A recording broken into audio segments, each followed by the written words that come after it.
મહાત્મા જ્યોતિરાવ ફૂલે અને સાવિત્રીબાઈ ફૂલેને દેશના સર્વોચ્ચ નાગરિક સન્માન ભારત રત્નથી નવાજવાની માંગ સાથે સુરતમાં માળી સમાજ દ્વારા કલેક્ટર કચેરી ખાતે આવેદનપત્ર પાઠવવામાં આવ્યું હતું।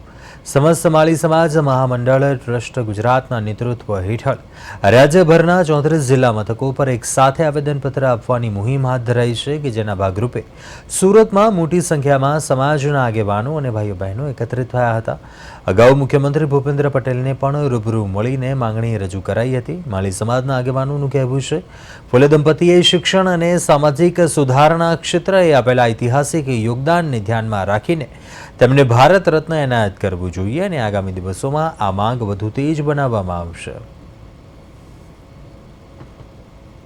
ભારત દેશના માળી સમાજની ઘણા વર્ષોથી માગણી છે કે અમારા આરાધ્ય અમારા આદર્શ એવા મહાત્મા જ્યોતિરાવ ફૂલે અને સાવિત્રીબાઈ ફૂલેને ભારત રત્ન મળવો જોઈએ।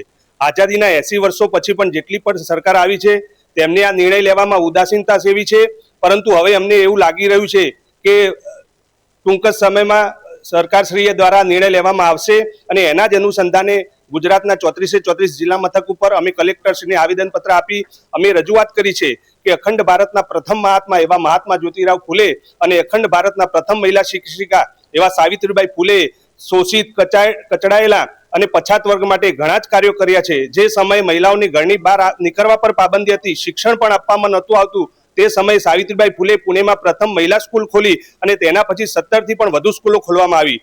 હું આજે એક જ વસ્તુ કહું છું, દીકરીઓને સમાજમાં જે રીતે મહાત્મા જ્યોતિરાવ ફૂલે અને સાવિત્રીબાઈ ફૂલે સ્થાન અપાવ્યું છે એ રીતે એમને પણ અમારા સમાજમાં ને બધે જ ભારત રત્ન એમને મળવો જ જોઈએ એવી મારી આગ્રહ છે। મહિલાઓને જે શિક્ષણ માટે જે પ્રથમ જે શિક્ષિકા હતા તે એ જ હતા અને એમણે જ ચાલુ કર્યું છે। આજે જે દીકરીઓ જે આગળ વધી રહી છે તે એમના જ પગલે આગળ વધી રહી છે, એટલે હું એવું ઈચ્છું છું કે એમને ભારત રત્ન મળવો જ જોઈએ એમ। આજે સાવિત્રીબાઈ ફૂલે આજે જે પ્રથમ શિક્ષિકા બન્યા એના માટે જ બધી મહિલા ઘરમાંથી બહાર નીકળતી નહોતી। આજે મહિલા કોઈ ડોક્ટર છે, કોઈ એન્જિનિયર છે, કોઈ વકીલ છે, તો અમને બહુ આનંદની વાત છે। હા, તો પુરસ્કાર મળવું જ જોઈએ। ગર્વનું એવું છે કે આજે મહિલા માટે તો બહુ જ કરેલું છે કે મહિલા ઘરમાંથી બહાર નીકળતી નહોતી, આજે પોતાના પદ પર ઊભા છે બધી મહિલા। મેં તો કેવું છે ને, કોર્પોરેટર છે, વકીલ છે, એન્જિનિયર છે, ડોક્ટર છે, ટીચર છે, તો આ તો બહુ આનંદની જ વાત છે અમારા માટે, તો પુરસ્કાર તો મળવું જ જોઈએ।